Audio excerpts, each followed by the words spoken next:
আসসালামু আলাইকুম রহমতুল্লাহি ওয়া বারাকাতুহু।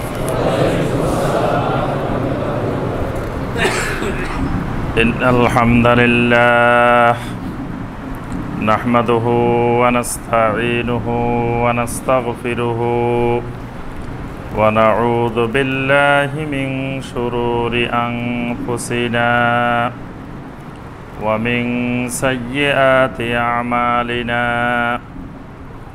من يهده الله فلا مضل له ومن يضلل فلا هادي له وأشهد أن لا إله إلا الله وحده لا شريك له وأشهد أن محمدا عبده ورسوله.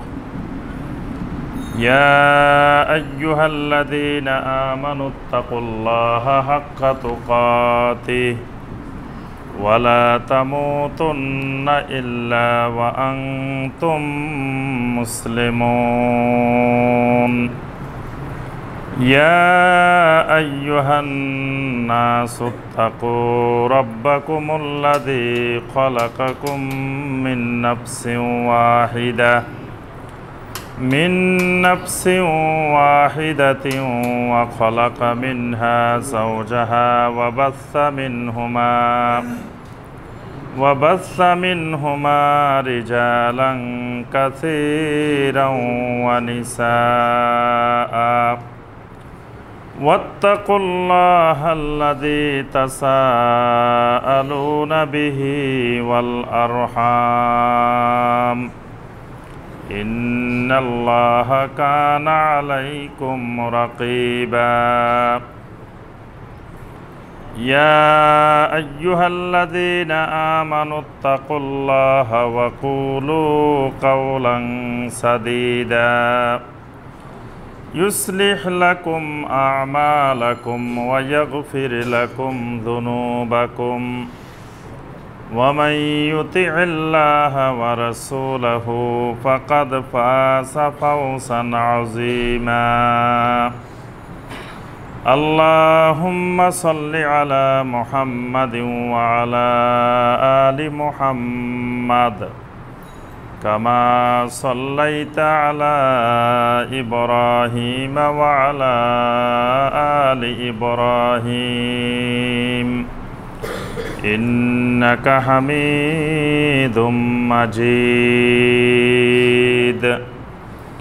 اللهم بارك على محمد وعلى آل محمد كما باركت على إبراهيم وعلى آل إبراهيم إنك حميد مجيد.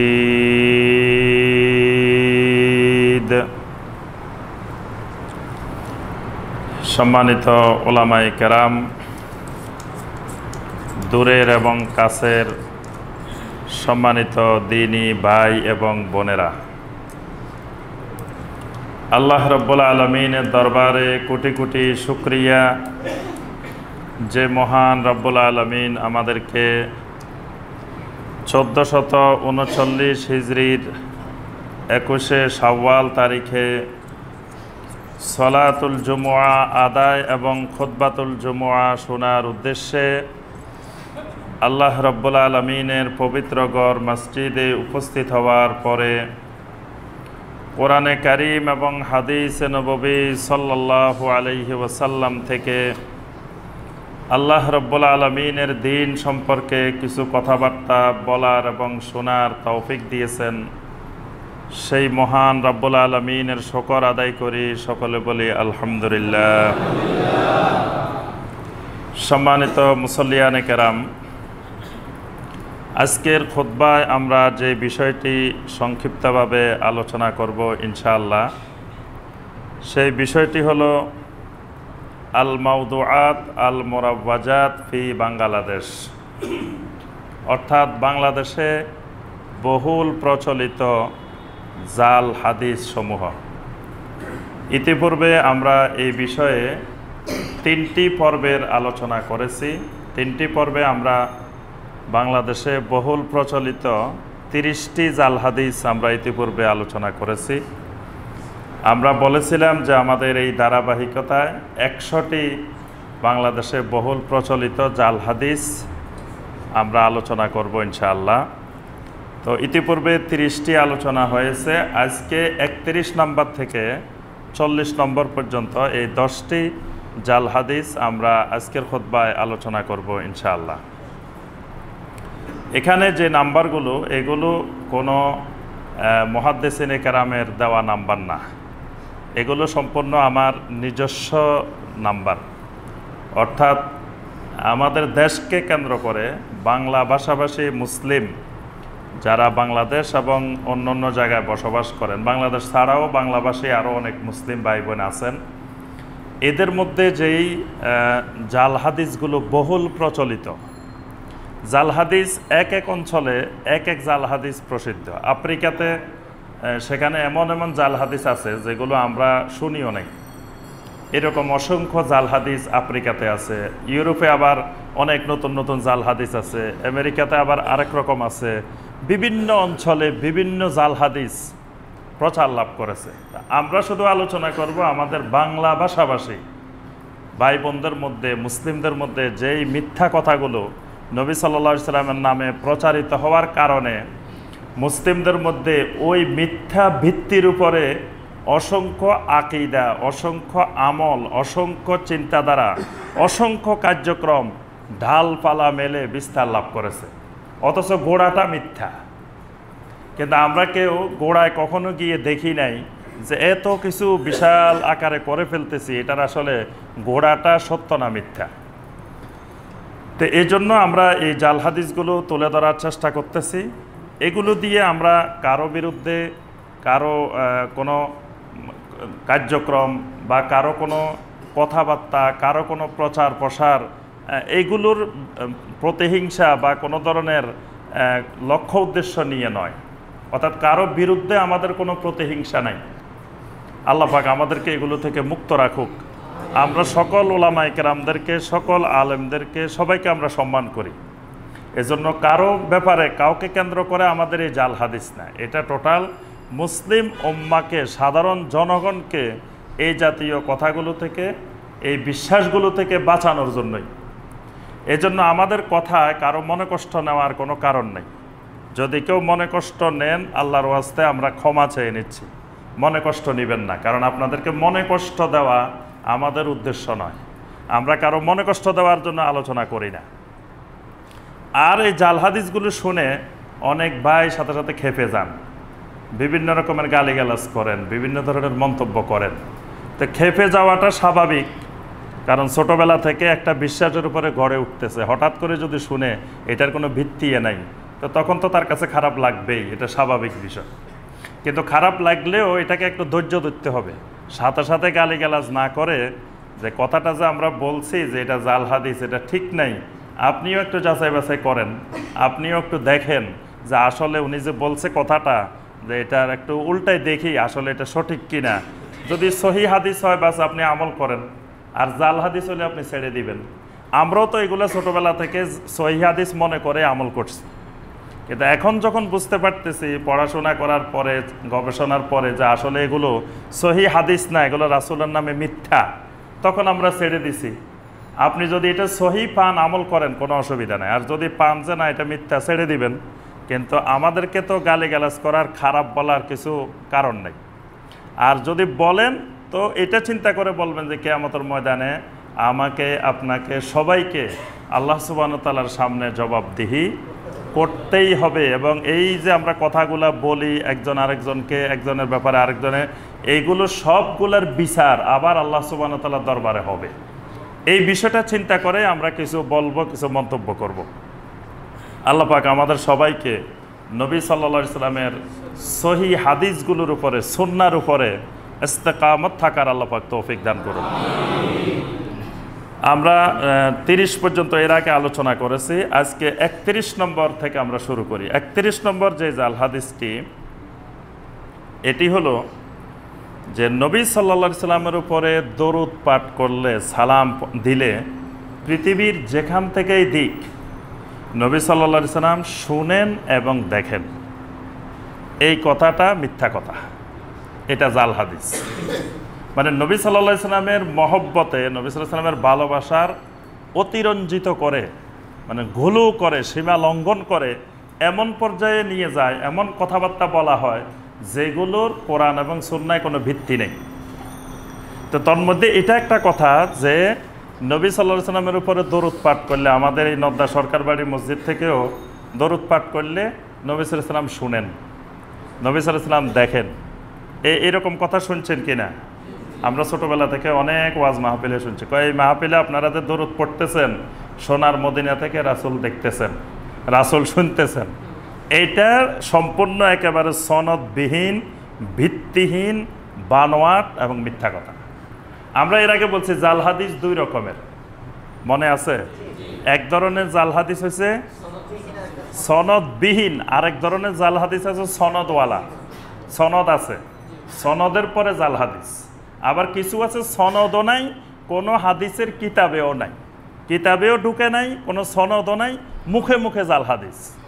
আবার আরেক ধরনের আছে সনদ আছে, কিতাবে ঢুকে গেছে, তো ওইগুলোও জাল হাদিস। দুই রকমের জাল হাদিস আছে। তো এই জাল হাদিসটা হলো সনদবিহীন জাল হাদিস, মানে এটা কোনো হাদিসের কিতাবেও ঢুকে নাই, তারপরে কোনো সনদ আকারেও ঢুকে নাই। এইগুলা শুধু কথায় কথায়, মানে মানুষ একজন থেকে একজনে শুনে আর প্রচার করে, এই জাল হাদিস।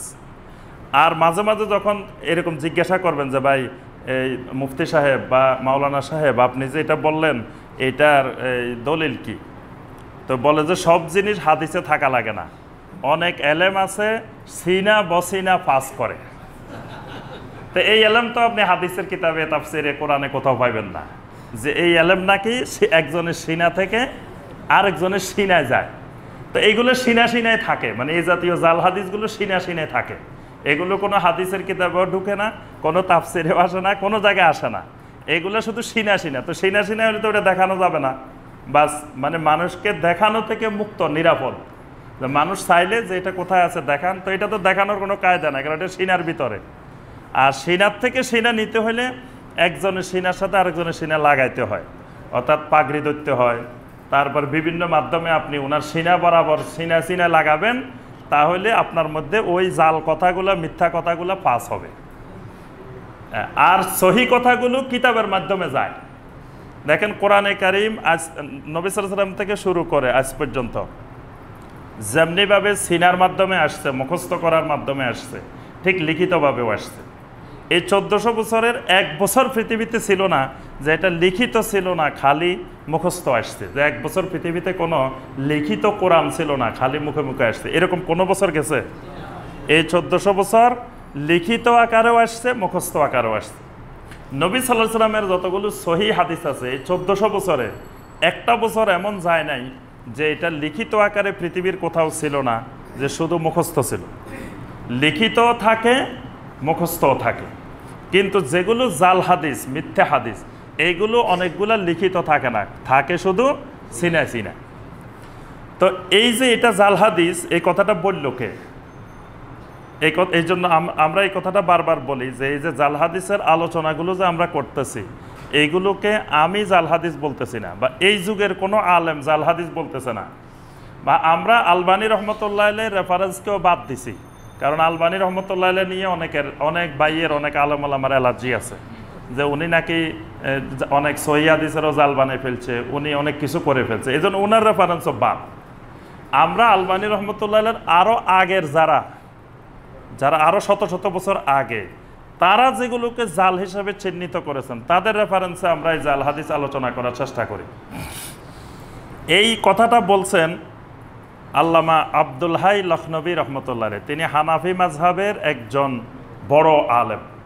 তিনি অন্য মাযহাবেরও না, অন্য মাযহাবের হলে সন্দেহ আছে যে অন্য মাযহাবের হয়তো উনি জাল বানায় ফেলছে। উনি হানাফি মাযহাবের এই আব্দুল হাই লখনবী রাহমাহুল্লাহ। এই আব্দুল হাই লখনবী রাহমাহুল্লাহ তার কিতাব আল আসারুল মারফুআ, এটা 46 পৃষ্ঠায় তিনি লিখেছেন যে ইন্নাহু সাল্লাল্লাহু আলাইহি ওয়াসাল্লাম ইয়াসমাউ সালাতান মান ইউসাল্লি আলাইহি যে নবী সাল্লাল্লাহু আলাইহি সাল্লাম যেখান থেকে দরুদ পাঠ করা হোক না কেন, নবী সাল্লাল্লাহু আলাইহি সাল্লাম দরুদ শুনেন। ওয়া ইন কানা নাইবান মিন কবরিহি, তার কবর থেকে যত দূরেই হোক না কেন, বেলা ওয়াসিতাতিন, কোনো প্রকারের মাধ্যম ছাড়া। এই কথাটা তিনি বলছেন যে এটা সনদবিহীন, ভিত্তিহীন, বানোয়াট এবং মিথ্যা কথা। এটা আব্দুল হাই লাখনবী রহমতুল্লাহের কথা। এটা সহি হাদিসেরও বিপরীত, কারণ অসংখ্য হাদিসে নবী সাল্লাল্লাহু আলাইহি ওয়াসাল্লাম বলছেন আল্লাহর অসংখ্য ফেরেশতা আছে জমিনে, তারা ঘোরাফেরা করে। আল্লাহ পাক তাদেরকে নিয়োজিতই করছেন ইউবাল্লিগুনি আন্নিস সালাম, আমার উপরে দরুদ সালাম পেশ করলে এগুলা পৌঁছাই দেন। তো যদি নবী সাল্লাল্লাহু আলাইহি ওয়াসাল্লাম সরাসরি শুনে নেয় তো পৌঁছানোর দরকারটা কি? ওই ফেরেশতাগুলো তো কাজে নাই, এগুলো বেহুদা ঘোরাফেরা করে। কারণ নবী সাল্লাল্লাহু আলাইহি ওয়াসাল্লাম তো সরাসরি শুনতেছেন, দেখতেছেন, তো এই ফেরেশতা এগুলো আল্লাহ রাখছেন কেন? এগুলো তো কাজে নাই। কারণ এগুলো নবী সাল্লাল্লাহু আলাইহি ওয়াসাল্লাম বলছেন এই ফেরেশতাদের কাজে হলো তারা আমার কাছে এগুলো পৌঁছাই দেন। তাহলে নবী সাল্লাল্লাহু আলাইহি ওয়াসাল্লাম যদি সরাসরি দেখতেন, সরাসরি শুনতেন, তাহলে তার পৌঁছানোর দরকার ছিল না। আরেকটি হাদিস আছে হায়াতুল আম্বিয়া লিল বাইহাকি, ইমাম বাইহাকির হায়াতুল আম্বিয়ার মধ্যে। এই হাদিসটিকে মুহাদ্দিসিন কিরাম হাসান বলছেন। হাদিসটি হলো মান সাল্লা আলাইয়া ইনদা কবরি সামি'তুহু, কেউ যদি আমার কবরের কাছে আমার উপরে দরুদ পেশ করে, সামি'তুহু, ওই দরুদটা আমি শুনি। এখানে নবী সাল্লাল্লাহু আলাইহি ওয়াসাল্লাম বলছেন মান সাল্লা আলাইয়া ইনদা কবরি, আমার কবরের কাছে, কবরের সামনে, কবরের সামনে কেউ যদি সালাম পেশ করে সেটা শুনি। মুহাদ্দিসিন কিরাম বলেন এই শোনাটা জাগতিক শোনা না, দুনিয়ার শোনার মতো না। দুনিয়াতে আমরা যেমন একজন আরেকজনের কথা শুনি এরকম শোনা না, এটা বারজাখী জীবনের শোনা। কারণ আমরা আছি দুনিয়ার জীবনে, নবী সাল্লাল্লাহু আলাইহি ওয়াসাল্লাম আছেন বারজাখী জীবনে। সুতরাং এই শোনাটা দুনিয়াবি কথাবার্তা মানুষ যেভাবে শুনে এরকম শোনা না, এটা বারজাখী জীবনের শোনা। এটা আল্লাহ সুবহানাহু ওয়া তাআলা ভালো করে জানেন কীভাবে নবী সাল্লাল্লাহু আলাইহি ওয়াসাল্লামকে এটা শোনানো হয়। তবে নবী সাল্লাল্লাহু আলাইহি ওয়াসাল্লাম বলছেন আমি শুনি, বাস আমরা বিশ্বাস করব নবী সাল্লাল্লাহু আলাইহি ওয়াসাল্লাম শুনেন। ওয়ামান সাল্লা আলাইয়া মিন বাঈদিন উলিমতুহু, কেউ যদি দূরের থেকে আমার উপরে দরুদ পেশ করে সেটা আমাকে জানিয়ে দেওয়া হয়। দূরের থেকে, পৃথিবীর যে কোনো প্রান্ত থেকে যদি আমার উপরে দরুদ পেশ করে সেটা আমাকে জানানো হয়। তাহলে নবী সাল্লাল্লাহু আলাইহি ওয়াসাল্লাম যদি সরাসরি সারা পৃথিবীরগুলো শুনতেন, দেখতেন, তাহলে তা জানানোর দরকার ছিল না। এই সহি অসংখ্য হাদিসের বিপরীত এই কথা। এজন্য মুহাদ্দিসিন কিরাম বলছেন এটা সম্পূর্ণ জাল হাদিস। 32 নম্বর জাল হাদিস যেটা, সেটি হলো নবী সাল্লাল্লাহু আলাইহি ওয়াসাল্লাম মিলাদ মাহফিলে হাজির হয়ে যান। এটা আরেক সনদবিহীন, ভিত্তিহীন, বানোয়াট এবং মিথ্যা কথা। এটাকে বলছেন আব্দুল হাই লাখনবী রহমতুল্লাহ আলাইহি আল আসারুল মারফুয়ার 46 পৃষ্ঠায় বলছেন যে নবী সাল্লাল্লাহু আলাইহি ওয়াসাল্লাম মিলাদের মাহফিলে উপস্থিত হয়ে যান। এই জাতীয় কথা যতগুলো প্রচলিত আছে এগুলো সব সনদবিহীন, ভিত্তিহীন, বানোয়াট এবং মিথ্যা কথা। এবং এই বিশ্বাসের উপরে, এই জাল হাদিসের উপরে ভিত্তি করে আরো কত জিনিস গড়ে উঠছে দেখেন। যে নবী সাল্লাল্লাহু আলাইহি ওয়াসাল্লামের উপরে মিলাদ পড়তেছে, দরুদ পড়তেছে, হঠাৎ করে লাফ মেরে দাঁড়ায় যায় না? দেখছেন আপনারা? ওরে আল্লাহ, এক সময় তো না দাঁড়াইলে তারে তো ব্যাকে আমি খারেজি, ওয়াহাবি, নবীর দুশমন মসজিদ থেকে বের করে দিত। এরকম একটা সময় বাংলাদেশে ছিল। দেখো, ব্যাকে আমি, ওয়াহাবি, খারেজি, অসংখ্য নাম দেওয়া হইতো এদেরকে। নাম দিয়ে মসজিদ থেকে বের করে দিত যে রাসূলের দুশমন, রাসূলের উপরে দরুদ পড়তেছে, রাসূল আসে হাজির হয়ে গেছে, তবে আদব দাঁড়ায় না। আমি কত জায়গায় দেখছি ছাত্র জীবনে, কয় আল্লাহ রসুল আসে এখানে হাজির হয়ে গেছে, তাও দেখো এই বেয়াদব দাঁড়ায় না। নাউজুবিল্লাহ। আল্লাহ রসুল এসে হাজির হয়ে গেছেন, এইটার দলিল কোথায়? এটা সম্পূর্ণ জাল হাদিস। নবী সাল্লাল্লাহু আলাইহি ওয়াসাল্লাম এসে হাজির হবেন কেন এখানে? নবী সাল্লাল্লাহু আলাইহি ওয়াসাল্লামের উপরে দরুদ পেশ করলে, সালাম পেশ করলে নবী সাল্লাল্লাহু আলাইহি ওয়াসাল্লাম হাজির হন না। এই জাল হাদিসের উপরে ভিত্তি করে কিয়ামের বিশ্বাস গড়ে উঠছে। কিয়াম করতে হবে, দাঁড়ায় যেতে হবে, কারণ নবী সাল্লাল্লাহু আলাইহি ওয়াসাল্লাম এসে গেছে, আর বসে থাকা যাবে না। এরপরে আপনার এই বিশ্বাসের উপরে ভিত্তি করে দেখা গেছে আকীদার বিষয় হিসাবে গড়ে তুলে ফেলছে। মানে একটা জাল হাদিসের উপরে ভিত্তি করে আকীদা গড়ে উঠছে, অথচ আকীদা কোরআনে কারীমের আয়াত অথবা স্পষ্ট সহিহ হাদিস ছাড়া কোনো আকীদা গড়ে ওঠে না। কিন্তু জাল হাদিসের উপরে ভিত্তি করে আকীদাও গড়ে উঠছে। আকীদা কি? যারা মিলাদ পড়ে না এরা রাসূলের দুশমন, মিলাদ পড়া ফরজ, কেয়াম করা ফরজ, কেয়াম না করলে ইমানে নাই। মানে ইমান গায়রে ইমানের প্রশ্ন চলে আসছে কেয়ামের সাথে, অথচ ভিত্তিটাই হলো জাল হাদিস, মিথ্যার উপরে ভিত্তি করে আকীদার বিষয় গড়ে উঠছে। এজন্য আমি সবসময় বলি, যদি নবী সাল্লাল্লাহু আলাইহি ওয়াসাল্লামকে সালাম দিতে দাঁড়াই যাইতে হয়, তো নামাজের মধ্যে তো বসে থাকা যাবে না। আত্তাহিয়াতুর মধ্যে আমরা নবী সাল্লাল্লাহু আলাইহি ওয়াসাল্লামকে সালাম দিই না? আসসালামু আলাইকা আইয়ুহান নাবিয়্যু ওয়া রাহমাতুল্লাহি ওয়া বারাকাতুহু। বসে বসে দিই না দাঁড়ায় দাঁড়ায় দিই? এত বড় বেয়াদবি যে নবী সাল্লাল্লাহু আলাইহি ওয়াসাল্লামকে সালাম দিচ্ছি নামাজের মধ্যে, তাও বসে বসে। তাহলে আত্তাহিয়াতুর জন্য বসতে হবে, বসে প্রথমে পড়তে হবে আত্তাহিয়াতু লিল্লাহি ওয়াস সালাওয়াতু ওয়াত তাইয়্যিবাত, এরপরে দাঁড়ায় যেতে হবে। দাঁড়ায় বলতে হবে আসসালামু আলাইকা আইয়ুহান নাবিয়্যু ওয়া রাহমাতুল্লাহি ওয়া বারাকাতুহু। এরপরে আবার বসে যেতে হবে, বসে এরপরে আসসালামু আলাইনা ওয়া আলা ইবাদিল্লাহি এটা পড়তে, এরপরে আবার দরুদ পড়তে হবে, আবার দাঁড়ায় যেতে হবে আল্লাহুম্মা সাল্লি আলা মুহাম্মাদিন ওয়া আলা আলি মুহাম্মাদ, আবার দাঁড়াইলেন, আবার বসে দোয়ায়ে মাসুরা পড়লেন আল্লাহুম্মা ইন্নী যালামতু নাফসি যুলমান। আপনার নামাজ হবে? কেন হবে না? আর রাসূলের মহব্বত করছি, নামাজ হবে না কেন? কয় আর রাসূলের মহব্বত করি, আল্লাহ যদি আরারে জাহান্নামেও দেয় তাও খুশি, নাউজুবিল্লাহ। তা রাসূলের মহব্বত করছেন, নামাজ হবে না কেন? কয় যে রাসূল না আসলে নামাজ হইতো না, আজান হইতো না, তো হে রাসূলের আপনি মহব্বত করছেন, তা নামাজ হবে না কেন? আজান দেওয়ার আগে আমাদের দেশে অনেক জায়গায় দেখবেন আসসালাতু আসসালামু আলাইকা ইয়া রাসূলুল্লাহ মাইকে ঘোষণা দেয়, তারপরে আজান দেয়। তো জিজ্ঞাসা করলাম যে এটা দলিল কই? রাসূলের সাহাবীরা কোনোদিন দিলেন না, তাবেঈনেরা দিলেন না, তাবেঈনেরা দিলেন না, যুগে যুগে কোনো সালাফেরা দিলেন না। কয় আরে মিয়া আজান পাইছো কই? রাসূল না হলে আজান পাইতা নাকি? আজান আসলো কার উসিলা? তার সালাম না দিয়ে আবার আজান শুরু করবা? তা এখন নবী সাল্লাল্লাহু আলাইহি ওয়াসাল্লামের উসিলা নামাজ পাইছেন, ভালো কথা। এখন এই নামাজের মধ্যে যদি দাঁড়ায় দাঁড়ায় সম্মান করেন, রাসূলের সম্মান করেন, নামাজ হইব? নামাজে বরবাদ। তাহলে বোঝা যায় সম্মান নিজের ইচ্ছা মতো করা যায় না। সম্মানেরও পদ্ধতি আল্লাহ পাক ঠিক করে দিয়েছেন, কেমনে নবী সাল্লাল্লাহু আলাইহি ওয়াসাল্লামকে সম্মান করতে হবে, একরাম করতে হবে। তাহলে এই নবী সাল্লাল্লাহু আলাইহি ওয়াসাল্লামকে মহব্বত অবশ্যই করতে হবে, এটা ঈমানের অংশ। নবী সাল্লাল্লাহু আলাইহি ওয়াসাল্লামকে মহব্বত করা ঈমানের একটি গুরুত্বপূর্ণ অংশ। কিন্তু মহব্বতের নমুনাটা শিখতে হবে সাহাবায়ে কেরাম রাদিয়াল্লাহু তাআলা আলাইহিম আজমাইন। তাদের থেকে বেশি নবী সাল্লাল্লাহু আলাইহি ওয়াসাল্লামকে অতীতে কেউ মহব্বত করে নাই, কিয়ামত পর্যন্ত কেউ মহব্বত করবেও না। এই জন্য মহব্বতের নমুনা সাহাবায়ে কেরাম থেকে শিখতে হবে। সাহাবায়ে কেরাম কেমনে নবী সাল্লাল্লাহু আলাইহি ওয়াসাল্লামকে মহব্বত করতেন? তো সাহাবায়ে কেরাম নবী সাল্লাল্লাহু আলাইহি ওয়াসাল্লামকে জীবদ্দশায় দেখে দাঁড়াইলেও নবী সাল্লাল্লাহু আলাইহি ওয়াসাল্লাম দাঁড়াইতে দিতেন না, বসে যাইতে বলতেন যে তোমরা আজমিদের মতো আমাকে দেখলে দাঁড়ায় যাবা না। নবী সাল্লাল্লাহু আলাইহি ওয়াসাল্লাম ওই যুগের আজমিরা, মানে যারা আরবের বাহিরের বিভিন্ন নেতা ছিল, এই নেতারা পছন্দ করতো যে সে আসলে লোকজন দাঁড়ায় যাবে। তো নবী সাল্লাল্লাহু আলাইহি ওয়াসাল্লামকে দেখলে সাহাবায়ে কেরাম দাঁড়ায় যেতেন, এইটা নবী সাল্লাল্লাহু আলাইহি ওয়াসাল্লাম পছন্দ করতেন না, বসায় দিতেন। আজও মদিনা ইউনিভার্সিটিতে শিক্ষক ক্লাসে গেলে আমরা ছাত্ররা দাঁড়াই না, কিন্তু ছাত্রদেরকে দাঁড়াইতে দেওয়া হয় না, বলে যে ছাত্ররা বসে থাকবা। এই দাঁড়ানোকে নবী সাল্লাল্লাহু আলাইহি ওয়াসাল্লাম পছন্দ করতেন না। তা যেখানে নবী সাল্লাল্লাহু আলাইহি ওয়াসাল্লাম জীবদ্দশায় পছন্দ করতেন না দাঁড়াই যাওয়াটা, সেখানে এখন নবী সাল্লাল্লাহু আলাইহি ওয়াসাল্লাম দুনিয়া থেকে চলে গেছেন, এখন হাজার হাজার মাইল দূরে নাকি বাংলাদেশেও চলে আসেন, বাংলাদেশে আসলে নবীর মহব্বতে দাঁড়ায় যাওয়া। অর্থাৎ এই জাতীয় যতগুলো কথা আছে এগুলো সনদবিহীন, ভিত্তিহীন, বানোয়াট, অতি আবেগে অতিরঞ্জন করে নবী সাল্লাল্লাহু আলাইহি ওয়াসাল্লামের মহব্বতকে নিজেরা তৈরি করছে। ৩৩ নম্বর জাল হাদিস, যেটি মিলাদ মাহফিলের বিভিন্ন ফজিলত।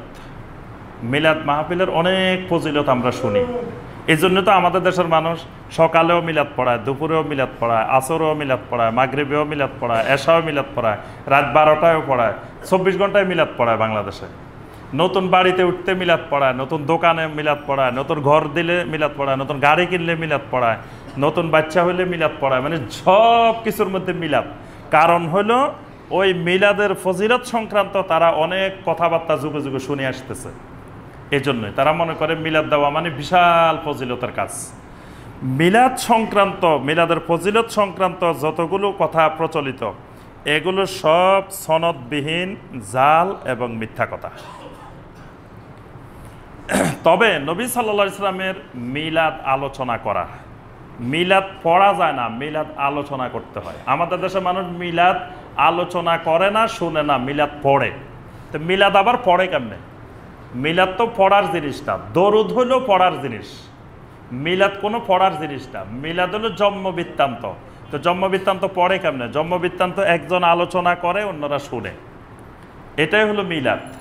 নবী সাল্লাল্লাহু আলাইহি সাল্লামের জন্ম বৃত্তান্তের ঘটনা যেগুলো আল্লাহ পাক কোরআনে কারিমে উল্লেখ করেছেন, নবী সাল্লাল্লাহু আলাইহি সাল্লাম সহিহ হাদিসে উল্লেখ করেছেন, এইগুলো আলোচনা করা, শোনা সুন্নাহ সম্মত ইবাদত, গুরুত্বপূর্ণ ইবাদত, এগুলো ফজিলতময়। আবার ভুল বোঝার অবকাশ নাই যে হুজুরে মিলাদকে অস্বীকার করছে। মূল মিলাদ বলতে যেটা বোঝানো হয় সেটা সুন্নাহ সম্মত ইবাদত, কিন্তু সেটা আমাদের দেশে নাই। আমাদের দেশে যেটা, এটা নামটা মিলাদ, কিন্তু কাজটা মিলাদের সাথে কোনো সম্পর্ক নেই। কাজ হলো কিছু কবির কবিতা, কিছু গান মিলে সংঘবদ্ধভাবে বলাটার নাম মিলাদ বাংলাদেশে। এখানে দরুদও পড়া হয় না মিলাদের মধ্যে। আমাদের দেশে যে মিলাদ মাহফিল, এখানে দরুদও পড়া হয় না। যদি দরুদ পড়া হইতো তাও আমরা মনে করতাম যে এটা একটা ফজিলতময় কাজ, এখানে দরুদ পড়া হয়েছে, কিন্তু দরুদও নাই। যেমন এখানে বালাগাল উলা বিকামালিহি কাশাফাত দুজা বিজামালি পড়ছে, এটা কি দরুদ না কবিতা? শেখ সাদি রহমতুল্লাহের কবিতা। তো এটা তো দরুদও পড়া হলো না। তারপরে আপনার সাল্লেমু ইয়া কাওমুবাল সাল্লু আলা সদরিল আমিন মুস্তফা মা জা ইল্লা রাহমাতাল লিল আলামিন, এটা কি? এটা কবিতা না দরুদ? কবিতা। এটা কোনো হাদিসে দরুদ হিসাবে আসে নাই। যুগে যুগে সাহাবায়ে কেরাম, তাবেঈন, সালাফে সালেহ কেউ পড়েন নাই সলাতুনিয়া রসুল আল্লাহ আলাইকুম, সালামুনিয়া হাবিব আল্লাহ আলাইকুম, এটা দরুদ না কবিতা? কবিতা। এটা কোনো হাদিসের কিতাবে, কোনো জাল হাদিসেও এরকম আসে নাই যে সাহাবায়ে কেরাম, তাবেঈন কেরাম, তাবেঈন কেরাম, যুগে যুগে সালাফেরা, ওলামায়ে কেরাম এইভাবে নবী সাল্লাল্লাহু আলাইহি ওয়াসাল্লামের উপরে দরুদ পেশ করতেন। তারপর ইয়া নবী সালাম আলাইকা, ইয়া রাসূল সালাম আলাইকা, এটা দরুদ না কবিতা? কবিতা, গান। এটাও হলো নিজেদের বানানো গান। কোনো সাহাবায়ে কেরাম, তাবেঈন কেরাম, সালাফেরা কখনো এইভাবে পড়ছেন, এটার কোনো জাল হাদিসও নাই। তাহলে মিলাদের নামে যেটা চলতেছে, এটার সাথে মিলাদের কোনো সম্পর্ক নাই।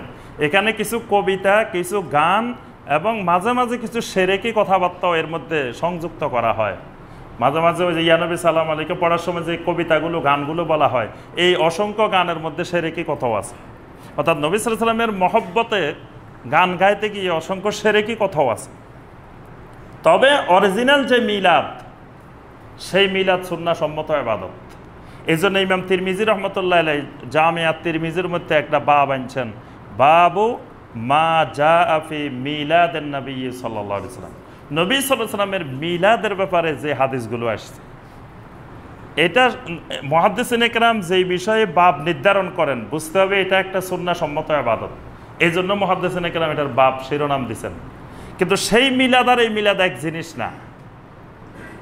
সেই মিলাদ হলো নবী সাল্লাল্লাহু আলাইহি ওয়াসাল্লামের জন্ম বৃত্তান্ত, শৈশবকাল, জন্ম, ছোটবেলা কিভাবে কাটছে, কোথায় গেছেন, কিভাবে হয়েছে, এই ঘটনাগুলো কোরআন সুন্নাহ ভিত্তিক আলোচনা করবে, শুনবে, এটা সুন্নাহ সম্মত ইবাদত। নবী সাল্লাল্লাহু আলাইহি ওয়াসাল্লামের সিরাত আলোচনা করা সুন্নাহ সম্মত ইবাদত। নবী সাল্লাল্লাহু আলাইহি ওয়াসাল্লামের শামায়েল আলোচনা করা, নবী সাল্লাল্লাহু আলাইহি ওয়াসাল্লামের মাথা থেকে শুরু করে পা পর্যন্ত কোন অঙ্গটা কেমন ছিল, চুলগুলা কেমন ছিল, নবী সাল্লাল্লাহু আলাইহি ওয়াসাল্লামের টুপি কেমন ছিল, পাগড়ি কেমন ছিল, নবী সাল্লাল্লাহু আলাইহি ওয়াসাল্লামের দাড়ি কেমন ছিল, নবী সাল্লাল্লাহু আলাইহি ওয়াসাল্লামের নাকটা কেমন ছিল, গালগুলা কেমন ছিল, দাঁত কেমন ছিল, ঠোঁট কেমন ছিল, নবী সাল্লাল্লাহু আলাইহি ওয়াসাল্লামের পুরা শরীর, এটাকে বলা হয় শামায়েল। শামায়েল আলোচনা করা। ইমাম তিরমিজি রহমতুল্লাহ আলাইহি আলাদা একটা হাদিসের কিতাবে লিখছেন শামায়েলে তিরমিজি। আরও অনেক মুহাদ্দিস এরকম শামায়েলের কিতাব লিখছেন। এগুলো গুরুত্বপূর্ণ ইবাদত। নবী সাল্লাল্লাহু আলাইহি ওয়াসাল্লামের সুন্নত নিয়ে আলোচনা করা, এটা ইবাদত। নবী সাল্লাল্লাহু আলাইহি ওয়াসাল্লামের উপরে দরুদ সালাম পেশ করা, এগুলো সুন্নাহ সম্মত ইবাদত। কিন্তু নবী সাল্লাল্লাহু আলাইহি ওয়াসাল্লামের মিলাদ মাহফিলের ফজিলত নাম দিয়ে অসংখ্য জাল হাদিস বের হয়েছে। যেমন আমি কয়েকটা জাল হাদিস বলি, 4টা জাল হাদিস বলি সংক্রান্ত, যেগুলো আমাদের দেশের বড় বড় দরবারে যারা মিলাদ পড়েন, তারা তাদের বইতে এই জাল হাদিসগুলো লিখছেন। সেখানে আবু বকর রাদিয়াল্লাহু তাআলা আনহুর নামে একটা জাল হাদিস, মিথ্যা হাদিস লেখা হয়েছে যে মান আনফাকা দিরহামান আলা কিরাআতি মাওলাদিন নবী সাল্লাল্লাহু আলাইহি ওয়াসাল্লাম কানা রাফিকি ফিল জান্নাহ। যে আবু বকর রাদিয়াল্লাহু তাআলা আনহুর নামে এই হাদিস, যে নবী সাল্লাল্লাহু আলাইহি ওয়াসাল্লাম বলছেন, যে ব্যক্তি আমার মিলাদের জন্য, মিলাদ পড়ার জন্য 1 দিরহাম খরচ করবে, সেই জান্নাতে আমার সাথী হয়ে যাবে। কি সুবহানাল্লাহ না নাউজুবিল্লাহ? নাউজুবিল্লাহ। মিথ্যা কথা। এটার কোনো রেফারেন্স নাই, কোন হাদিসের কিতাবে আছে এটার কোনো উল্লেখ নাই। লেখা আছে ব্র্যাকেটে আল হাদিস। আল হাদিস মানে ওই যে মুফতি সাহেব লিখছে ওই মুফতি সাহেবের হাদিস। আল হাদিসটা কার? এটা কি ইমাম বুখারী রাহিমাহুল্লাহ হলে বুখারীর এত নম্বর হাদিস বা এত নম্বর পৃষ্ঠা, সহিহ মুসলিমের এত নম্বর পৃষ্ঠা, বা অমুক তিরমিজির এত নম্বর পৃষ্ঠা, তাবারানির এত পৃষ্ঠা, লেখা আছে খালি আল হাদিস। মুহাদ্দিসিনে কেরাম এটা খুঁজে খুঁজে কোথাও পান নাই এই হাদিস। মিথ্যা কথা। ওমর রাদিয়াল্লাহু তাআলা আনহুর নামে হাদিস বানানো হয়েছে, মান আযযামা মাওলাদান নবী সাল্লাল্লাহু আলাইহি ওয়াসাল্লাম ফাকাদ আহাইয়াল ইসলাম। যে ব্যক্তি নবী সাল্লাল্লাহু আলাইহি ওয়াসাল্লামের মিলাদকে সম্মান করলো সে ইসলামকে জীবিত করলো। এটাও মিথ্যা কথা, জাল হাদিস। ওসমান রাদিয়াল্লাহু তাআলা আনহুর নামে মিথ্যা কথা বানানো হয়েছে, মান আযযামা মাওলাদান নবী সাল্লাল্লাহু আলাইহি ওয়াসাল্লাম ফাকান্নামা শহীদা গাজওয়ায়ে বদর আও হুনাইন। নবী সাল্লাল্লাহু আলাইহি ওয়াসাল্লাম বলছেন যে মিলাদ, নবী সাল্লাল্লাহু আলাইহি ওয়াসাল্লামের মিলাদকে সম্মান করলো সেই যেন বদর অথবা হুনাইনের শহীদদের সমপর্যায়ে পৌঁছে গেল। বানানো কথা, মিথ্যা কথা। আলী রাদিয়াল্লাহু তাআলা আনহুর নামে বানানো হয়েছে, মান আযযামা মাওলাদান নবী সাল্লাল্লাহু আলাইহি ওয়াসাল্লাম ওয়া কানা সাবাবান ফি কিরাআতিহি লা ইয়াখরুজু মিনাদ দুনিয়া ইল্লা বিল ঈমান। যে ব্যক্তি নবী সাল্লাল্লাহু আলাইহি ওয়াসাল্লামের মিলাদকে সম্মান করবে সে ঈমান নিয়ে দুনিয়া থেকে বিদায় নিবে। এটাও মিথ্যা কথা, হাদিস। এগুলো সব সনদবিহীন, কিতাববিহীন, বানানো বানোয়াট মিথ্যা জাল কথা। 34 নম্বর যেই জাল হাদিসটি আমরা আলোচনা করব সেটি হলো যে নবী সাল্লাল্লাহু আলাইহি সাল্লামকে আলেমুল গায়েব বিশ্বাস করা। যে নবী সাল্লাল্লাহু আলাইহি সাল্লাম গায়েবের এলেম জানেন, নবী সাল্লাল্লাহু আলাইহি সাল্লামের কাছে গায়েবের এলেম আছে। এই জাতীয় কথা আমাদের দেশে বাংলাভাষী মানুষের মধ্যে শোনা যায়, যে বলে যে নবী সাল্লাল্লাহু আলাইহি সাল্লাম আলেমুল গায়েব, নবী সাল্লাল্লাহু আলাইহি সাল্লাম গায়েব জানেন। নবী সাল্লাল্লাহু আলাইহি সাল্লাম গায়েব নিজের থেকে কিছুই জানেন না। নবী সাল্লাল্লাহু আলাইহি সাল্লামকে আল্লাহ পাক যতটুকু গায়েবের এলেম জানিয়েছেন ততটুকুই নবী সাল্লাল্লাহু আলাইহি সাল্লাম জানেন। গায়েবের এলেম তো আমরাও জানি, আমরা জানেন না? কোরআনে কারীম পুরাটাই তো গায়েবের এলেম, কিন্তু আল্লাহ সুবহানাহু ওয়া তাআলা গায়েবকে প্রকাশ করে দিয়েছেন। যখন প্রকাশ করে দেওয়া হয় এটা আর গায়েব থাকে না। কিন্তু কোরআনের এই কথাগুলো যদি আল্লাহ পাক আমাদেরকে না জানাইতেন আমরা কোনোদিন জানতাম না, এগুলো গায়েবের বিষয়। নবী সাল্লাল্লাহু আলাইহি সাল্লামের অসংখ্য হাদিস গায়েবের বিষয় আমাদেরকে জানানো হয়েছে। তাহলে তো আমরাও গায়েব জানি, যদিও ধরা হয় যে নবী সাল্লাল্লাহু আলাইহি সাল্লাম গায়েব জানেন, তো আমরাও তো গায়েব জানি। অর্থাৎ নবী সাল্লাল্লাহু আলাইহি সাল্লাম আলেমুল গায়েব ছিলেন না, আলেমুল গায়েব একমাত্র আল্লাহ সুবহানাহু ওয়া তাআলা। তবে গায়েবের যেই জিনিসগুলো নবী সাল্লাল্লাহু আলাইহি সাল্লামকে জানিয়েছেন, আল্লাহ পাক যেই জিনিসগুলো জানিয়েছেন নবী সাল্লাল্লাহু আলাইহি সাল্লাম সেই জিনিসগুলোই জানতেন। এই জন্য মোল্লা আলী কারি রাহমাহুল্লাহ, আব্দুল হাই লাখনবী রাহমাহুল্লাহ ওনারা সকলেই বলছেন যে নবী সাল্লাল্লাহু আলাইহি সাল্লাম আলেমুল গায়েব।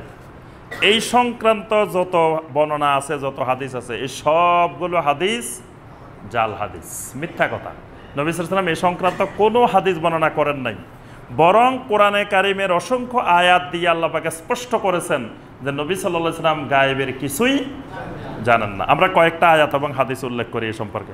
সূরা আন-নামলের 65 নম্বর আয়াত আল্লাহ পাক স্পষ্ট করে বলছেন, কুল লা ইয়ালামু মান ফিস সামাওয়াতি ওয়াল আরদিল গায়বা ইল্লাল্লাহ।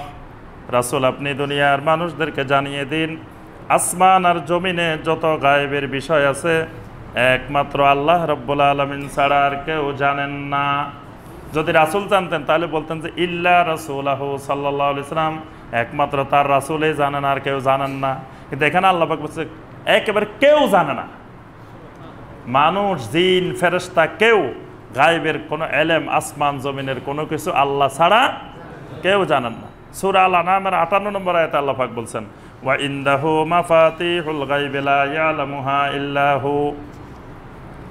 অনেক সময় আরবের মুশরিকরা বা বিভিন্নজন যুগে যুগে নবীদের কেন্দ্রিক শিরক করতে গিয়ে মনে করতো তো গায়েব তো একটা না, গায়েব আছে শত শত। তো একটা দুটা চাবি আল্লাহ পাক ওই নবীকে বা রাসূলকে দিয়ে দেন, তো মাঝে মাঝে নবীর দরকার হলে ওই চাবি দিয়ে খুলে ওই গায়েবের জিনিসগুলো জেনে নিতেন। এরকম বিশ্বাস শয়তান মানুষের মধ্যে ঢুকাইছে। এই জন্য আল্লাহ পাক এই সন্দেহকে দূর করছেন, ওয়া ইনদাহু মাফাতিহুল গায়বি, গায়েবের যত চাবি আছে সমস্ত চাবি একমাত্র আল্লাহর কাছে। আল্লাহ পাক একটা চাবিও কাউকে দেন নাই। লা ইয়ালামুহা ইল্লা হু, ওই গায়েবের বিষয়গুলো একমাত্র তিনি ছাড়া আর কেউ জানেন না। আল্লাহ পাক কতবার স্পষ্ট করেছেন কোরআনে কারিমে এই বিষয়টা।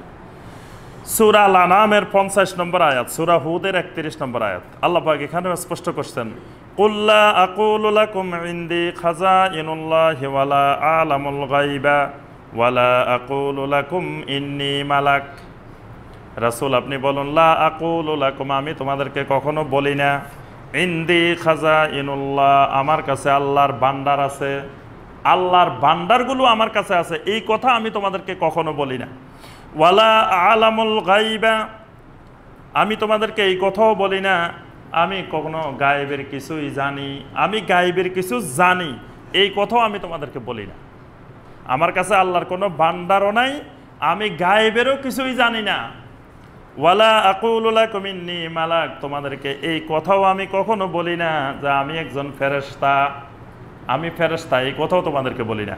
ইন আত্তাবিউ ইল্লা মা ইউহা ইলাইয়া, আমি শুধুমাত্র আমার উপরে যে ওহী আসে সেই ওহীগুলার ইত্তেবা করি। সুবহানাল্লাহ, শুধু ওহীর ইত্তেবা করি, ওহীর অনুসরণ করি আমি, এর বাহিরে আমি আর কিছুই জানি না। ওহীর মাধ্যমে যেটা জানানো হয় সেটাই জানি। সূরা আল আরাফের 188 নম্বর আয়াত, কুল লা আমলিকু লিনাফসি নাফআন ওয়ালা দাররান ইল্লা মা শাআল্লাহ। রাসূল আপনি বলুন, আমি আমার নিজের উপকার করার, নিজের ক্ষতি করারও মালিক নই।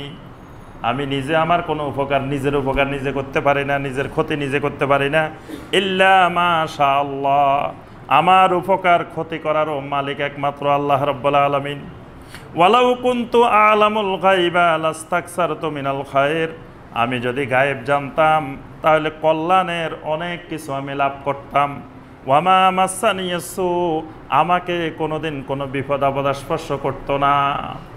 আমি যদি গায়েব জানতাম তাহলে ওহুদের ময়দানে আমি যে এই বিপদে পড়ব, আমার যে মাথা ফেটে যাবে, দাঁত ভেঙে যাবে, এই বিষয় তো আমি আগে থেকে জানি ফেলতাম, তাহলে আমি ওইভাবে সতর্ক থাকতাম। কিন্তু রাসূল সাল্লাল্লাহু আলাইহি ওয়াসাল্লামকে আগে থেকে জানতেন। আরও এরকম অসংখ্য ঘটনা। আয়েশা রাদিয়াল্লাহু তাআলা আনহাকে নিয়ে বনু মুস্তালিকের যুদ্ধ থেকে আসার পরে মুনাফিকদের ষড়যন্ত্রে নবী সাল্লাল্লাহু আলাইহি ওয়াসাল্লাম কিছুদিন কি কষ্ট পাইলেন, কি যন্ত্রণা পাইলেন।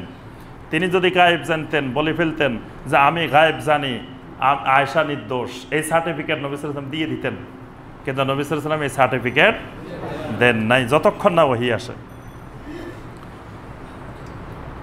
সিরাতে নববিয়ার মধ্যে একটি হাদিস এসেছে, হাদিসটির সনদ হাসান। একবার নবী সাল্লাল্লাহু আলাইহি সাল্লামের ওঁট হারাই গেছে। তখন যায়েদ ইবনে লাসিত নামক একজন ব্যক্তি বলে উঠল, আন্নাহু নাবিয়্যুন ওয়া ইউখবিরুকুম আন খাবরিস সামা ওয়া হুয়া লা ইয়াদরি আইনা নাকাতুহু। আরে তোমরা কেমন নবী মানো, যেই নবী তোমাদেরকে আসমানের খবর দে, অথচ তার ওঁটটা কোথায় হারাই গেছে সেটা জানে না। লোকটা এসে বলতেছে, এই সাহাবীরা, এই মুসলমানেরা, তোমাদের নবী প্রতিদিন তোমাদেরকে আসমানের খবর দিতে পারে, আসমানের খবর শোনায়, তো তার ওঁটটা কোথায় হারাই গেছে সেটা তিনি বলতে পারে না। এরকম ঠাট্টা করে উপহাস করে বলতেছে। তো তখন নবী সাল্লাল্লাহু আলাইহি ওয়াসাল্লাম বললেন, ইন্না রাজুলান ইয়াকুলু কাযা ওয়া কাযা, একটা লোক তোমাদেরকে এরকম এরকম বলছে। ওয়া ইন্নী ওয়াল্লাহি লা আ'লামু ইল্লা মা আল্লামানি আল্লাহ, আল্লাহর কসম, আমাকে আমার আল্লাহ যতটুকু জানান এর বাহিরে আমি কিছুই জানি না। আল্লাহর কসম, আল্লাহ সুবহানাহু ওয়া তাআলা আমাকে যতটুকু জানান এর বাহিরে আমি কিছুই জানি না। ওয়াকাদ দাল্লানিল্লাহু আলাইহা, এই মাত্র আল্লাহ রাব্বুল আলামিন আমাকে জানাই দিয়েছেন, ওয়াহিয়া ফি শিআবে কাযা কাদ হাবাসাতহা শাজারাতুন, আমার ওই ওঁটটা অমুক জায়গায় অমুক উপত্যকার মধ্যে গাছের সাথে আটকা পড়ে গেছে, গাছের মধ্যে লতা সহ আটকে গেছে, আমার ওঁটটা আসতে পারতেছে না, ওই উপত্যকা আছে। এইটাও আমি জানতাম না, আমাকে মাত্র আল্লাহ সুবহানাহু ওয়া তাআলা জানাইছেন। তাহলে নবী সাল্লাল্লাহু আলাইহি ওয়াসাল্লাম যদি গায়েব জানতেন তাহলে তো আগেই বলে দিতেন, আরে মিয়া তোমরা ওঁট খোঁজো কেন, ওই যে অমুক জায়গায় আছে, বলে দিতেন। কিন্তু নবী সাল্লাল্লাহু আলাইহি ওয়াসাল্লাম যতক্ষণ না আল্লাহ পাক জানাইছেন ততক্ষণ বলতে পারেন নাই যে অমুক জায়গায় ওঁটটা আছে। বরং কাফেরেরা, মুশরিকেরা, অন্যরা এসে ঠাট্টা বিদ্রুপ করতেছে যে আসমানের খবর বলতে পারে, তোমাদের ওঁট কোথায় হারাইছে সেটাও বলতে পারে না। তাহলে নবী সাল্লাল্লাহু আলাইহি ওয়াসাল্লাম তখন গায়েবের দাবি করেন নাই, সেখানেও স্পষ্ট করে দিয়েছেন যে আমার আল্লাহ আমাকে জানাইছেন। একজন সাহাবী মারা গেলেন, ওসমান ইবনে মাজুন রাদিয়াল্লাহু তাআলা আনহু, তার উপাধি ছিল আবু সায়েব। তো উম্মুল আলা রাদিয়াল্লাহু তাআলা আনহা, এটা সহিহ আল বুখারীর হাদিস, উম্মুল আলা রাদিয়াল্লাহু তাআলা আনহা নামক একজন মহিলা সাহাবী আসি বলতেছে, শাহাদাতি আলাইকা লাকাদ আকরামাকাল্লাহ, আমি সাক্ষ্য দিচ্ছি ও ওসমান ইবনে মাজুন, আল্লাহ রাব্বুল আলামিন তোমাকে সম্মানিত করেছেন। মহিলা সাহাবী বলতেছেন যে আমি মনে প্রাণে সাক্ষী দিচ্ছি আল্লাহ তোমাকে সম্মানিত করছেন। আল্লাহ রাসূল এই কথাটা শুনে রয়েছে। শোনার পরে নবী সাল্লাল্লাহু আলাইহি ওয়াসাল্লাম বললেন, ওয়ামা ইউদরিকা আন্নাল্লাহা আকরামাহু, ও উম্মুল আলা, তুমি কেমন করে জানলে এই সাহাবীকে আল্লাহ সম্মানিত করছে? ক্বালাত কুলতু লা আদরি বিআবি আনতা ওয়া উম্মি ইয়া রাসূলুল্লাহ ফামান ইউকরিমুহুল্লাহ, আমি বললাম আল্লাহর কসম আমি আসলে কোনো দলিল প্রমাণে জানি না, তবে আমার মা বাবা আপনার জন্য উৎসর্গ হয়ে যাক, এই লোকের যদি আল্লাহ সম্মানিত না করে সম্মানিত করবে কাকে? মহিলা বলতেছে, রাসূল, যে এই দিনদার নেককার সলেহীন যারা আমরা এত দেখছি, এরে যদি সম্মানিত না করে তা আল্লাহ সম্মানিত করবে কাকে? এই জন্য আমি সাক্ষ্য দিচ্ছি আল্লাহ তাকে সম্মানিত করছে। তখন নবী সাল্লাল্লাহু আলাইহি ওয়াসাল্লাম বললেন, আমা হুয়া ফাকাদ জাহু ওয়াল্লাহিল ইয়াকিন ওয়াল্লাহি ইন্নী লা আরজু লাহু আল খায়র ওয়া মা আদরি ওয়াল্লাহি ওয়া আনা রাসূলুল্লাহ মা ইউফালু বি, আল্লাহর কসম আমিও দৃঢ় বিশ্বাস রাখি আল্লাহ যেন তাকে ভালো কিছু দেয় এটা আশা করি, তবে শোনো আল্লাহর কসম আমি আল্লাহর রাসূল হয়েও জানি না এই লোকটার সাথে আল্লাহ কেমন আচরণ করবেন। আমি আল্লাহ রসুল, তাও আমি জানি না এই লোকটার সাথে আল্লাহ কেমন আচরণ করবেন, লোকটারে আল্লাহ সম্মানিত করবেন না লাঞ্ছিত করবেন, এটা আমি রাসূলও জানি না। আর তুমি একজন সাধারণ মহিলা হিসেবে তুমি সাক্ষ্য দিচ্ছ আল্লাহ সম্মানিত করবে। তখন এই সাহাবী বলতেছেন, ফাওয়াল্লাহি লা উযাক্কি আহাদান বাদাহু, আল্লাহর কসমের পর থেকে জীবনে কোনোদিন আমরা কোনো সাহাবী কোনো ব্যক্তি মারা গেলে এই লোকের আল্লাহ সম্মানিত করছে অপমানিত করছে জান্নাতি জাহান্নামী এগুলো জীবনেও বলতাম না। যেখানে আল্লাহ রসুল সাল্লাল্লাহু আলাইহি ওয়াসাল্লাম নিজে বলতেছেন উনি নিজে রাসূল হয়ে জানান না এই লোককে আল্লাহ সম্মানিত করব না কি করব, সেখানে আমরা কি জানি? দেখেন কত বড় আজকের জমানায় মানুষ, আলেম ওলামারা এখন জান্নাত জাহান্নামের সার্টিফিকেট দেয়, নাম ধরে ধরে কয় অমুক জাহান্নামী অমুক জাহান্নামী অমুক জাহান্নামী, ওনার হাতে আল্লাহ জাহান্নামের ঠিকাদারি দিয়ে দিছে। উনি ইচ্ছা মতো লোকের জাহান্নামে পাঠাইতেছে আর ইচ্ছা মতো জান্নাতে পাঠাইতেছে, অথচ আল্লাহ রসুল সাল্লাল্লাহু আলাইহি ওয়াসাল্লাম বলতেছেন আমি আল্লাহ রসুল হয়ে জানি না যে এই লোকটাকে আল্লাহ সম্মানিত করবেন না লাঞ্ছিত করবেন না অপমানিত করবেন। তাহলে এই হাদিসগুলোর দ্বারা বোঝা যায়। আরেকটা হাদিস বলে আমরা শেষ করতেছি এই বিষয়ে, সহিহ আল বুখারীর হাদিস। নবী সাল্লাল্লাহু আলাইহি ওয়াসাল্লাম এক মাজলিসে গেলেন, তো মেয়েরা ছোট ছোট বালিকারা গান গাইতেছিল, তো গান গাওয়ার সময় বলতেছে ওয়াফিনা নাবিয়্যুন ইয়ালামু মা ফি গাদিন, গান গাইতে গাইতে বাচ্চারা বলতেছে আমাদের মাঝে এমন নবী এসে হাজির হয়েছেন যিনি আগামীকাল কি হবে তাও জানেন। বাচ্চারা বলতেছে, আল্লাহ রাসূল সাল্লাল্লাহু আলাইহি ওয়াসাল্লাম বলেন আমা হাযা ফালা তাকুলু, খবরদার খবরদার এটা বলিও না, মা ইয়ালামু মা ফি গাদিন ইল্লাল্লাহ, আগামীকাল কি হবে এটা আল্লাহ সুবহানাহু ওয়া তাআলা ছাড়া আর কেউ জানে না। আগামীকালের খবর আমি রাসূলও জানি না, খবরদার এই কথা বলিও না। নবী সাল্লাল্লাহু আলাইহি ওয়াসাল্লাম সাথে সাথে বাচ্চাদেরকেও নিষেধ করছেন। তাহলে বোঝা যায় বাচ্চারাও যদি কোনো শিরকি কথা বলে শিরক করে বাচ্চাদেরকেও নিষেধ করতে হবে, বুঝাইতে হবে, বলা যাবে না যে এটা বাচ্চা মানুষ, কারণ বাচ্চা মানুষ শিরক করতে করতে এটা তার ভিতরে ঢুকে যাবে। হ্যাঁ, এই জন্য তাকেও শিখাইতে হবে শিরক আর তাওহীদ। আচ্ছা, 35 নম্বর জাল হাদিস যেটা, সেটা হলো যে রাসূল সাল্লাল্লাহু আলাইহি ওয়াসাল্লাম সব জায়গায় হাজির নাজির। এই কথা শুনছেন আপনারা? আমাদের দেশের বহুল প্রচলিত যে আল্লাহ রাসূল নাকি সব জায়গায় হাজির নাজির। এটাও মুহাদ্দিসিনে কেরামের ঐক্যমতে এই জাতীয় যত কথাবার্তা আছে সবগুলাই সনদবিহীন, মিথ্যা, বানোয়াট, বিভিন্ন জনের ব্যাখ্যা, মানে কোরআনেও সরাসরি নাই হাদিসেও নাই, এগুলো হলো বিভিন্ন জন বিভিন্ন ব্যাখ্যা দিয়ে দিয়ে বলতেছে যে রাসূল সাল্লাল্লাহু আলাইহি ওয়াসাল্লাম সব জায়গায় হাজির নাজির। এটার কয়েকটা দলিল আছে। একটা দলিল হলো যে কোরআনে কারিমে নবী সাল্লাল্লাহু আলাইহি ওয়াসাল্লামকে কোনো জায়গায় শাহেদ বলছেন, কোনো জায়গায় শাহিদ বলছেন। শাহিদ মানে সাক্ষ্যদাতা। তো এটার ব্যাখ্যা দিতে গিয়ে তারা বলেন যে নবী সাল্লাল্লাহু আলাইহি ওয়াসাল্লাম সবার সাক্ষ্য দিবেন, তো না দেখলে নবী সাল্লাল্লাহু আলাইহি ওয়াসাল্লাম সাক্ষ্য দেন কীভাবে? বুঝতে পারছেন? তো তাহলে রাসূল সব দেখেন, সব জায়গায় হাজির আছেন, না দেখলে রাসূল সাক্ষী দিবেন কিভাবে? এটা হলো দলিল। তো এর জবাবে মুফাসসিরিনে কেরাম বলেন যে আল্লাহ পাক আমাদেরকেও সাক্ষ্যদাতা বলছেন, এই উম্মতের প্রত্যেকটা মুমিন লিতাকুনু শুহাদা আলান নাস, এই উম্মতের প্রত্যেকটা মানুষ সাক্ষ্য দিবে। সূরা আল বাকারার 143 নম্বর আয়াত। আমরাও সাক্ষ্যদাতা। তাহলে তো রাসূল যদি হাজির নাজির নন, আমরাও হাজির নাজির, আমরাও সব জায়গায় হাজির নাজির। কারণ রাসূল যদি না দেখে সাক্ষী না দিতে না পারেন, তা আমরা কিভাবে সাক্ষী দিব না দেখে? তাহলে আমরাও হাজির নাজির। তাহলে তো এটা নবী সাল্লাল্লাহু আলাইহি ওয়াসাল্লামের কোনো বিশেষ সিফাত হলো না।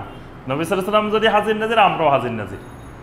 অর্থাৎ এটা এই ব্যাখ্যা করতে গিয়ে, মানে কোরআনে কারিমের সাহাবায়ে কেরাম তাবেঈনদের সালাফদের ব্যাখ্যা না বুঝে, সালাফদের মত অনুযায়ী কোরআনকে না বুঝে, হাদিসকে না বুঝে, নিজের মতে যখন বোঝা শুরু হয়, তখন এই বিকৃত ব্যাখ্যাগুলো, বিকৃত আকীদাগুলো চলে আসে। এর আরেকটা দলিল হলো যে কোরআনে কারিমে এই দলিলটা বলে আমরা শেষ করব, সময় বেশি নেই। সেটা হলো যে কবরের মধ্যে যে প্রশ্নগুলো করা হবে, সেখানে একটা প্রশ্ন হলো মার রাব্বুকা, আর একটা প্রশ্ন হলো ওয়ামা দীনুকা, আর একটা প্রশ্ন হলো ওমান নাবিকা। কোনো কোনো রাওয়ায়েতে আছে, আবু দাউদ এবং ইবনে মাজায় আসছে যে মা হাজার রাজুল। মা হাজার রাজুলের শাব্দিক অর্থ কি? এই লোকটা কে, এটা হলো শাব্দিক অর্থ। কিন্তু আরবি না জানার কারণে অনারবিরা এটার বিকৃত ব্যাখ্যা করে বসে আছে।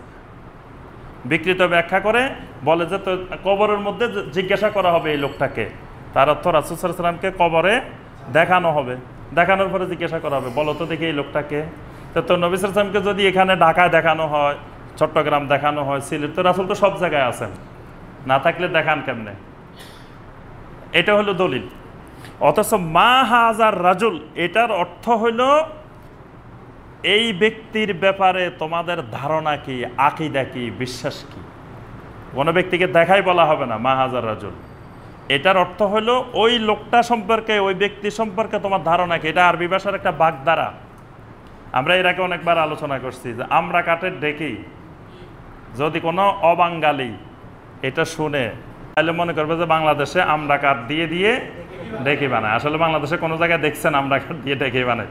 এটা বাংলার একটা বাগধারা, যে এটা মানে এত নরম গাছটা যে এটা দিয়ে ডেকে বানাইলে এটা এক দুইটা ইয়া দিলেই শেষ, ভেঙে যাবে, এটা নরম। এই জন্য এটাকে বাগধারা বানানো হয়েছে, যে এটা দিয়ে বোঝানো হয় অপদার্থ, যে কোনো কাজে আসে না, এরকম লোককে বোঝানোর জন্য। এইরকম শত শত বাংলা বাগধারা আছে। এই বাগধারার শাব্দিক অর্থ আর এটার পারিভাষিক অর্থ বেশ কম আছে, দুই জিনিস। তো কেউ যদি অবাঙ্গালি হয়, যে বাংলা ভাষা সম্পর্কে জ্ঞান নাই, সে যদি শাব্দিক অর্থ করে তখন সব উলট পালট হয়ে যাবে। ঠিক অনারবেরা আজমি, অজমা, এটাও গোমরাহির একটা কারণ।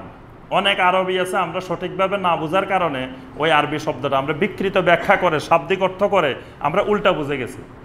এরকম অনেকগুলো আরবি আছে।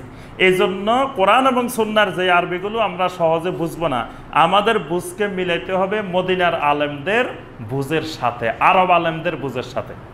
তখন আমাদের কোন কোন জায়গায় গলতি আছে ওইটা বোঝা যাবে। ঠিক পৃথিবীর যেই দেশে মানুষ বাংলা শিখুক, বাংলা শেষে আসে আমাদের সাথে মিলে দেখতে হবে। না মিলাইলে তার বাংলা ঠিক হবে না, ভুল থাকে যাবে, অসংখ্য ভুল থাকে যাবে। কারণ আমরা হলাম জন্মগত অরিজিনাল বাংলা ভাষাভাষী মানুষ। বাংলা ভাষা পৃথিবীর মধ্যে সবচেয়ে ভালো জানি আমরাই।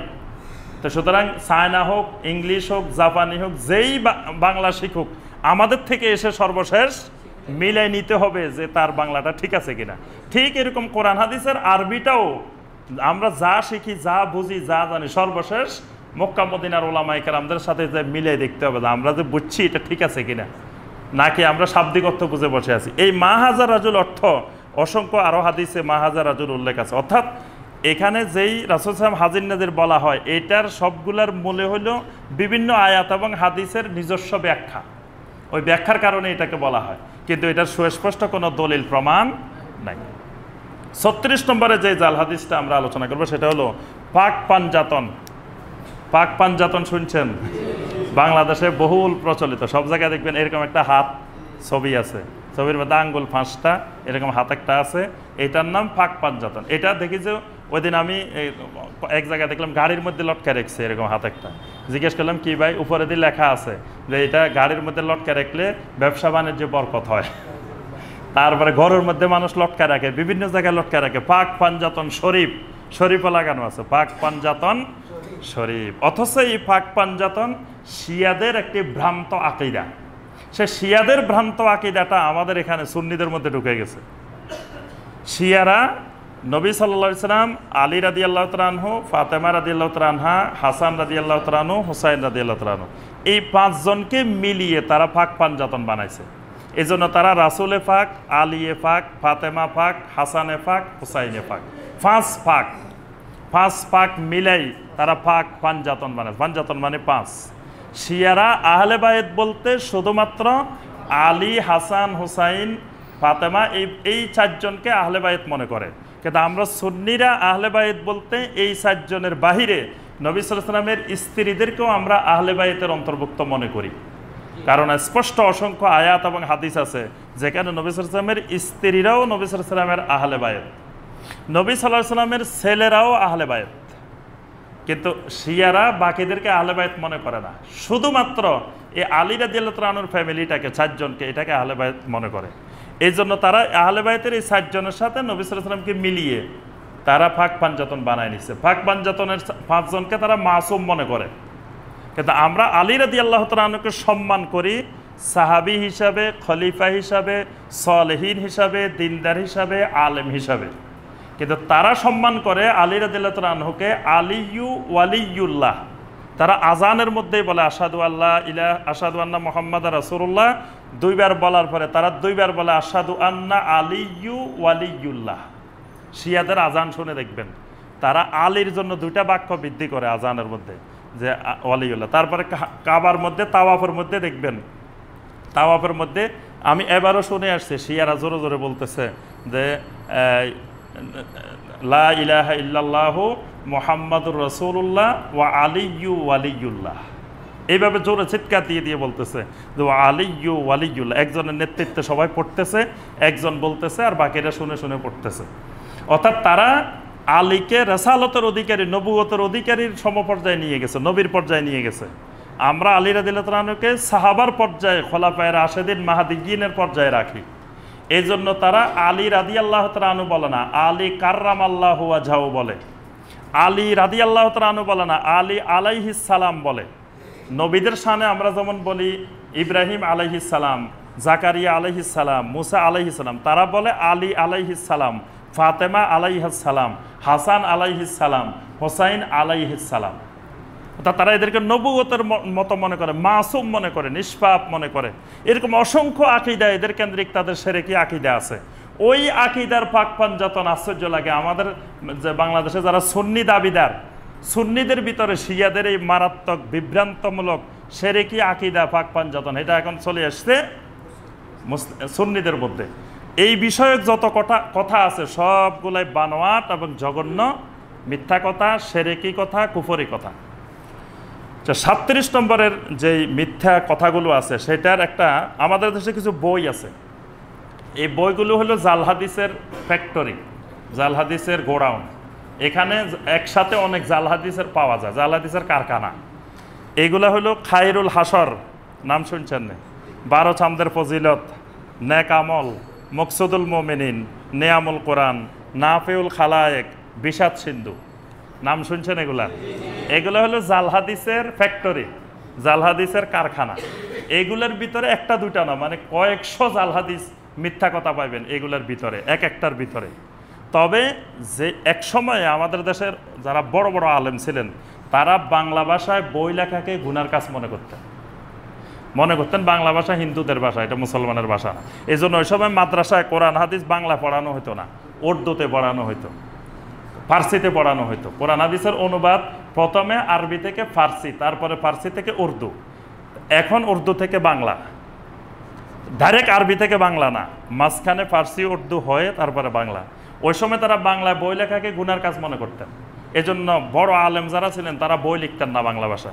এই সুযোগে তখনকার কিছু সাধারণ আলেম তারা বই লিখে ফেলছেন। এই বইগুলোর মধ্যে কোনো সহি হাদিসের, কোনো সহি যাচাই বাছাই বিহীন অসংখ্য মিথ্যা কথা, জাল হাদিস, জাল কথা এই বইগুলোর মধ্যে লেখা হয়েছে। তো এখন ওই আমলটা চলে গেছে, যে আমলে সাধারণ মুসলমান এই বইগুলো ছাড়া তো আর পায় নাই। ইসলামের বই বলতে এগুলো ছাড়া আর কিছু ছিলই না। আল্লাহ তাদেরকে মাফ করে দিবেন। সাধারণ মুসলমান যারা আমল করছে আল্লাহ তাদেরকে এটার জন্য জাহান্নাম দিবেন না, এটার জন্য ধরবেন না। তারা করবেনটা কি? তাদের তো এর বাইরে উপায় ছিল না। তারা এগুলো পড়ছেন, এগুলো পড়ে দিনের উপরে চলার চেষ্টা করছেন। কিন্তু এখন তো আর এগুলো নিয়ে বসে থাকলে হবে না। এখন আলহামদুলিল্লাহ কত সহজে আমাদের কাছে সহি কোরআনে কারিমের বাংলা আছে, তাফসির আছে, হাদিস আছে, সব এলেম এখন আমাদের কাছে হাজির। সুতরাং এখন এই জাতীয় বইগুলা বাদ দিতে হবে। এই জাতীয় বইগুলোর মধ্যে অসংখ্য কথা কোরআন হাদিসের নামে মিথ্যা কথা। বিষাদ সিন্ধু যে বইটা, এটা হলো উপন্যাস, এটা কোনো ধর্মীয় বই না। কিন্তু মুসলমানেরা ভুল বুঝে এটার উপন্যাসের ধর্মীয় বই বানায় ফেলছে। উপন্যাস এক জিনিস, ধর্মীয় বই আরেক জিনিস। কিন্তু উপন্যাসকে যখন আপনি ধর্মীয় বই বানাবেন, তখন কোরআন সুন্নাহ ইসলাম সব বিকৃত হয়ে যাবে। ওই বইয়ের মধ্যে আছে মুআবিয়া রাদিয়াল্লাহু তাআলা আনহুকে আল্লাহ রাসূল ভবিষ্যৎবাণী করছিলেন, এটা ডাহা মিথ্যা কথা, সম্পূর্ণ জাল হাদিস। মুহাম্মদ হানুফার বিষয়ে নবী সাল্লাল্লাহু আলাইহি ওয়াসাল্লাম ভবিষ্যৎবাণী করছেন, এটা ডাহা মিথ্যা কথা। হোসাইন রাদিয়াল্লাহু তাআলা গলায় বারবার ছুরি চালাইতেছেন কিন্তু কাটা যাচ্ছে না, মিথ্যা কথা। তারপরে যে হত্যা করতে আসছে হোসাইন রাদিয়াল্লাহু তাআলা বলছে তোমারে আমি জান্নাতে নিয়ে যাবো, জান্নাত কি হোসাইনের মালিকানায়, জান্নাতে নিয়ে যাব, এটা ডাহা মিথ্যা কথা। তারপরে মোহাম্মদ হানুফাকে আল্লাহ পাক পাহাড়ের মধ্যে আবদ্ধ করে রাখছেন, বের হতে পারতেছেন না, ইজিদের বাহিনীকে কিছু করতে পারতেছেন, এইটা ডাহা মিথ্যা কথা। এই জাতীয় কয়েকশো মিথ্যা কথা এই বইয়ের মধ্যে আগাগোড়ায় উল্লেখ করা হয়েছে, অসংখ্য মিথ্যা কথার সমাহার। তবে সেটা উপন্যাস লিখছে, সেটা আলাদা বিষয়, কিন্তু সেটাকে আমরা ধর্মীয় বই বা কারবালার ঘটনার সাথে আমরা এটাকে সম্পৃক্ত করা যাবে না। ৩৮ নম্বর জাল হাদিস যেটা, সেটা হলো ওমর রাদিয়াল্লাহু তাআলা আনহু কর্তৃক তার ছেলেকে আবু শাহমাকে দৌড়া মারা। এটা শুনছেন যে ওনার ছেলে নাকি আবু শামা নাকি জানা করছিলেন, ওই জানার অপরাধে ১০০ বেত্রাঘাত করার কথা, ৮০ বেত্রাঘাত দিছে আর মারা গেছেন, তারপরে বাকি ২০টা কবরের উপরে দিচ্ছেন। এইটা একেবারে ডাহা মিথ্যা কথা। সমস্ত মুহাদ্দিসিন কেরাম বলছেন এটা একেবারে ভিত্তিহীন মিথ্যা গল্প। আর আল্লামা ইবনুল জাওজি আরেকটু আগায় বলছেন, দেখেন ইবনুল জাওজি সে ৫৯৭ হিজরিতে ইন্তেকাল করছেন, সেই আমলের ইবনুল জাওজি, আজ থেকে প্রায় ৮০০ বছর আগে। তিনি বলছেন যে এই কথাগুলো, ভিত্তিহীন মিথ্যা কথাগুলো জাহেল ওয়াইজেরা শ্রোতাদেরকে কাঁদানোর জন্য এগুলা নিজেরা তৈরি করছে। তাহলে বোঝা যায় ইবনুল জাওজির আমলেও জাহেল ওয়াইজ ছিল, জাহেল বক্তা ছিল, আজ থেকে আরো ৮০০ বছর আগে। ওই আমলেও জাহেল ওয়াইজ ছিল, বক্তা ছিল বড় বড়। তারা মানুষকে কাঁদানোর জন্য, মানুষের চোখের পানি আনার জন্য তারা এরকম ডাহা বানায় বানায় মিথ্যা গল্প, মিথ্যা কাহিনী বলতো, যেটার দ্বারা আজও অব্যাহত আছে। এবং পূর্বেকার সালাফেরা কখনো সুদ দিয়ে ওয়াজ করেন নাই, সাহাবায়ে কেরাম কখনো সুদ দিয়ে ওয়াজ করেন নাই, তাবেঈনে কেরাম সুদ দিয়ে ওয়াজ করেন নাই, তাবেঈনে কেরাম সুদ দিয়ে ওয়াজ করেন নাই, যুগে যুগে আহলুস সুন্নাত ওয়াল জামাতের সালাফ যারা ছিলেন সুদ দিয়ে ওয়াজ করেন নাই। সুরের ওয়াজ আবিষ্কারে করছে কিছু জাহেল ওয়াইজ, ধর্ম ব্যবসায়ী, কিছু বন্ড সুফি, তারা এরকম এই সুরের ওয়াজ আবিষ্কার করছে। সুরের ওয়াজের দ্বারা মানুষের চোখের পানি আসে, সুরের ওয়াজের দ্বারা মানুষ মনে করে যে কিছুক্ষণ শুনতে খুব আরাম লাগে, ভালো লাগে। এই সুরের ওয়াজের দ্বারা জাহেলেরা ওয়াজ করার সুযোগ পাই গেছে। সুরের ওয়াজ যদি প্রচলন না হইতো তাহলে যারা বড় বড় আলেম তাদের সাথে জনগণের সম্পর্ক থাকতো। সুরের ওয়াজের কারণে বড় আলেম থেকে সাধারণ জনগণ বিচ্ছিন্ন হয়ে গেছে। আজকে দেখেন আমাদের দেশেও সর্বস্তরের, সর্বমতের, দেওবন্দি আলেম বলেন, বেরলভী আলেম বলেন, যত মতের ওলামায়ে কেরাম আছে, যারা বড় আলেম তাদের সাথে জনগণের সম্পর্ক নেই, জনগণ তাদেরকে চিনেও না। কিন্তু যারা ওই সুর দিয়ে ওয়াজ করে, বক্তা, এদেরকে জনগণ চিনে, কিন্তু এরা হলো জাহেল। সাধারণ জনগণ গোমরাহ হয় বেশি এদের দ্বারা। যদি বড় আলেমদের সাথে এদের জনগণের সম্পর্ক থাকতো তাহলে সাধারণ জনগণ এত গোমরাহ হতো না। কারণ বড় আলেমেরা কোরআন সুন্নাহর কথা বলতে অনেক চিন্তা ভাবনা করে কথা বলেন। তারা যেই মতের, যেই পথেরই হোক, যারা বড় আলেম তাদের ভিতরে অবশ্যই আল্লাহর ভয় আছে, আখেরাতের ভয় আছে, তারা কথা বলতে অনেক চিন্তা ভাবনা করে কথা বলেন। কিন্তু এইসব আলেমদেরকে সাধারণ জনগণ চিনেও না, তাদের সাথে এদের সম্পর্কও নেই। এসব ওলামায়ে কেরাম শুধু মাদ্রাসায় দার্স দিচ্ছেন, তাদরিস দিচ্ছেন, এই লেখাপড়ার মধ্যে, এলেমের মধ্যে সীমাবদ্ধ আছেন। সাধারণ জনগণের সাথে তাদের সম্পর্ক নেই। কারণ সাধারণ জনগণ এদেরকে ওয়াজ করতে আনলে মানুষ 10 জনও হবে না। আর জাহেল একটা আনি বসাই দিলে লক্ষ লক্ষ মানুষ। এখন এই লক্ষ লক্ষ মানুষগুলা ওই বড় আলেমের থেকে বিচ্ছিন্ন হয়ে ওই জাহেল সুরকার ওয়াজে তারা গোমরাহি শিখতেছে আর দিন থেকে বিচ্ছিত হয়ে যাচ্ছে। এই জন্যই সালাফেরা এই সুদ দিয়ে ওয়াজ করতেন না। আমার সম্মানিত ওস্তাদ ছিলেন ডক্টর খন্দকার আনম আবদুল্লাহ জাহাঙ্গীর রাহিমাহুল্লাহ। ওনাকে আমরা একদিন ধরছিলাম যে আপনি সুদ দিয়ে ওয়াজ করেন না কেন, যে আপনি তো দরবারের পীর সাহেবের দরবারে ওয়াজ করেন, পীর সাহেবের দরবারে সবাই সুদ দিয়ে ওয়াজ করে, আপনি সুর বাদে ওয়াজ করেন কেন, খালি কথার মতো। তো তখন উনি বলছিলেন যে সুর দিয়ে ওয়াজ করলে ব্যক্তি লাভবান হয়, জনগণ ক্ষতিগ্রস্ত হয়। তা আমরা বললেন যে এটা কেমন কথা, ব্যক্তি লাভবান হয়, তখন বুঝে আসে নাই, জনগণ ক্ষতিগ্রস্ত হয়।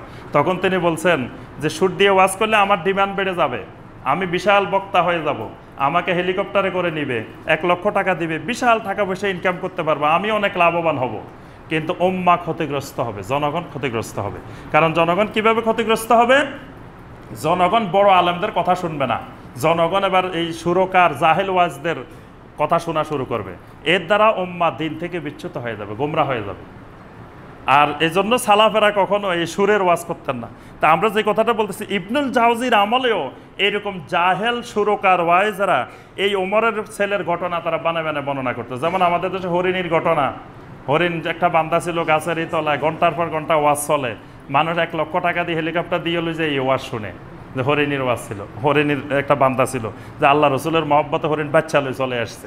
এই জাতীয় ইবনুল জাওজি বলেন ওই যুগের জাহেল সুরকার ওয়াইজারা অসংখ্য মিথ্যা কথা বানাইছে।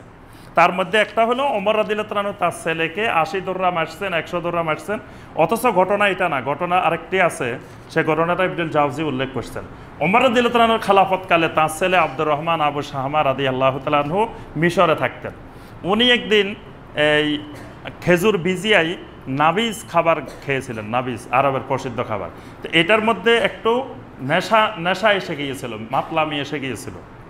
তা আবু শাহমা রাদিয়াল্লাহু তাআলা আনহু কত বড় মুত্তাকিন ছিলেন, তিনি মিশরের শাসনকর্তা আমর ইবনে আস রাদিয়াল্লাহু তাআলা আনহুর কাছে আসলেন, এসে বললেন যে আমি যে নাবিজ খাবারটা খেয়েছি এটার মধ্যে একটু মাদকতা এসে গেছে, আমাকে শাস্তি দেন। আল্লাহু আকবার। অথচ আমর ইবনে আস জানেনও না, শুনেনও না, দেখেনও না, উনি মদও খান নাই, নেশাও খান নাই, খাইছেন হালাল খাবার, কিন্তু হালাল খাবার খাইতে যায় একটু নেশা আসছে। নেশা আসার কারণে নিজে আসছেন শাসকের কাছে যে আমাকে শাস্তি দেন, আমার খাবারের মধ্যে নেশা আসছে। তো তখন আমর ইবনে আস রাদিয়াল্লাহু তাআলা তাকে একটা ঘরের ভিতরে শাস্তি দিয়েছিলেন। ওমরের কাছে এই খবর পৌঁছছে, তখন ওমর আমর ইবনে আসকে ধমক দিয়ে চিঠি লিখছিলেন যে তুমি কালকে আমাদের মধ্যে আল্লাহর কাছে জবাবদিহি করতে হবে, তুমি আমার ছেলেকে ওমরের ছেলে বলে ঘরের ভিতরে তুমি শাস্তি দিছ, অন্য মানুষের ছেলে হলে তুমি ঘরে দিতা না বাইরে দিতা। আল্লাহু আকবার। এর নাম ওমর, ওমর ইবনে খাত্তাব। বলছে যে তুমি সবার ছেলেকে যেমন বাহিরে শাস্তি দাও, আমি ওমর ইবনে খাত্তাবের ছেলেকেও সাধারণ ময়দানে শাস্তি দিতে হবে। আমি ওমরের ছেলে বলে তুমি ঘরের ভিতরে শাস্তি দিছ, এটা তুমি বড় ক্ষতির গুনার কাজ করছো, বড় আল্লাহর নাফরমানি করছো। তো ঘটনা ঘটছিল এইটা বাদ দিয়ে সমাজে প্রচলিত হয়ে গেছে যে উনি জানা করছে, ওনাকে 100 দররা মারছে, ওমর রাদিয়াল্লাহু তাআলা নিজে 80 দররা মারছে। এটা হলো সম্পূর্ণ মিথ্যা কথা। 39 নম্বর জাল হাদিস যেটা, যে ওমর রাদিয়াল্লাহু তাআলা যেদিন ইসলাম গ্রহণ করেন সেদিন কাবা ঘরে আজান দেওয়া শুরু হয়েছে। এই ওয়াজ শুনছেন না? ও এতদিন আল্লাহর ঘরে আজান দিতে পারতো না। ওমর যেদিন ইসলাম গ্রহণ করছে সেদিন বেলালকে বলছে, এই বেলাল আজান দাও, আমি তলোয়ার লয়ে দাঁড়াইছি। বাস বেলাল রাদিয়াল্লাহু তাআলা আজান দেওয়া শুরু করছে, আর সেদিন থেকে বাইতুল্লাহ আজান চালু হয়েছে। এটাও একেবারে ডাহা মিথ্যা কথা। কারণ ওমর রাদিয়াল্লাহু তাআলা যখন ইসলাম গ্রহণ করছেন তখন আজানে ছিল না, আজান দিবেন কোথা থেকে? ওমর রাদিয়াল্লাহু তাআলার ইসলাম গ্রহণের 6 বছর পরে আজান চালু হয়েছে। ওমর রাদিয়াল্লাহু তাআলা ইসলাম গ্রহণের পরে, ওমর ইসলাম গ্রহণ করছেন মক্কাতে, আজান চালু হয়েছে মদিনাতে, নবী সাল্লাল্লাহু আলাইহি ওয়াসাল্লামের হিজরতের পরে, তারপরে যায় আজান চালু হয়েছে। তো এখানে মক্কা মুকাররমায় আজান দেওয়া হতো না, বাইতুল্লাহর চতুর্পাশে এমনি নবী সাল্লাল্লাহু আলাইহি ওয়াসাল্লাম আজানবিহীন সালাত আদায় করতেন। তবে এই কথাটা ঠিক যে ওমর রাদিয়াল্লাহু তাআলা ইসলাম গ্রহণের আগে সাহাবায়ে কেরাম যে কঠিন একটা নির্যাতনের শিকার হচ্ছিলেন, ওমর রাদিয়াল্লাহু তাআলা ইসলাম গ্রহণের পরে এই নির্যাতনের মাত্রাটা কমে গেছে। এবং বাইতুল্লাহর আশেপাশে যখন নবী সাল্লাল্লাহু আলাইহি ওয়াসাল্লাম সাহাবীরা সালাত আদায় করতেন তখন অনেকে বাধা দিত, কিন্তু ওমর রাদিয়াল্লাহু তাআলা ইসলাম গ্রহণের পরে আর এই সালাত আদায়ের ক্ষেত্রে বাধা দিত না। কিন্তু ওই যে আজান চালু হয়েছে যেটা বলা হয়, এই কথাটা মিথ্যা কথা। 40 নম্বর আজকের সর্বশেষ যে হাদিসটি, সেটি হলো একটি আলী রাদিয়াল্লাহু তাআলা আনহুকে তার মর্যাদা বাড়াইতে গিয়ে একটা হাদিস প্রচলিত হয়েছে যে আনা মাদিনাতুল ইলমে ওয়া আলিয়্যু বাবুহা, যে আমি রাসূল এলেমের শহর আর আলী হলো ওই শহরের দরজা, গেট। এইটা জাল হাদিস। ইমাম বুখারী রাহিমাহুল্লাহ, ইমাম আয-যাহাবী রাহিমাহুল্লাহ বলছেন যে এটা একেবারে ভিত্তিহীন মিথ্যা কথা। আল্লামা ইবনুল জাওজি, মোল্লা আলী কারি ওনারাও বলছেন এই হাদিস জাল। তবে ইমাম তিরমিজি রহমতুল্লাহ আলাইহি একই অর্থে এই ধরনের আরেকটা হাদিস বর্ণনা করছেন, ডাইরেক্ট এরকম না, মানে হাদিসটার অর্থ এরকম কিন্তু হাদিসটা ভিন্ন রকম, সেটাকে ইমাম তিরমিজি রহমতুল্লাহ আলাইহি দঈফ বলছেন। আর তবারানি এবং মুস্তাদরাকে হাকিমের মধ্যে এই ধরনের একটা হাদিস আসছে, সেই হাদিসটাকেও কোনো কোনো মুহাদ্দিসিন কেরাম দঈফ বলছেন, আবার কেউ কেউ জাল বলছেন। অর্থাৎ আলী রাদিয়াল্লাহু তাআলা আনহুর এলেমের ব্যাপারে কারো কোনো দ্বিমত নাই। আলী রাদিয়াল্লাহু তাআলা আনহু বিশাল সাহাবায়ে কেরামের মধ্যে বড় এলমের অধিকারী ছিলেন।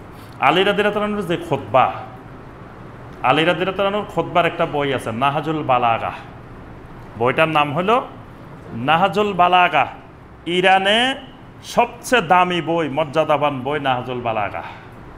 মানে তারা কোরআনের পরে, নবী সাল্লাল্লাহু আলাইহি ওয়াসাল্লামের সুন্নাহর পরে সবচেয়ে গুরুত্বপূর্ণ বই মনে করেন নাহাজুল বালাগাহ। আলী রাদিয়াল্লাহু তাআলা আনহুর খুতবার সংকলন।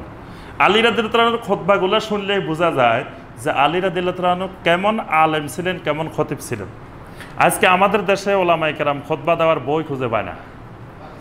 12 চান্দের খুতবা, তারপরে রুহানি খুতবা, বিভিন্ন রকমের বিভিন্ন নামে খুতবা বানানো আছে। অথচ আলী রাদিয়াল্লাহু তাআলা আনহুর ওই খুতবা থেকে আমাদের দেশে কোনো খুতবা দেওয়া হয় না। যদি আলী রাদিয়াল্লাহু তাআলা আনহুর এই খুতবাগুলোও আমাদের দেশে খুতবা হিসাবে প্রচলন হইতো, তাহলেও কিন্তু মানুষ, জনগণ অনেক উপকৃত হইতো। কারণ আলী রাদিয়াল্লাহু তাআলা আনহুর খুতবাগুলো এলেমে ভরা। তবে আলী রাদিয়াল্লাহু তাআলা আনহুর খুতবা থেকে খুতবা দেওয়া কষ্ট আছে।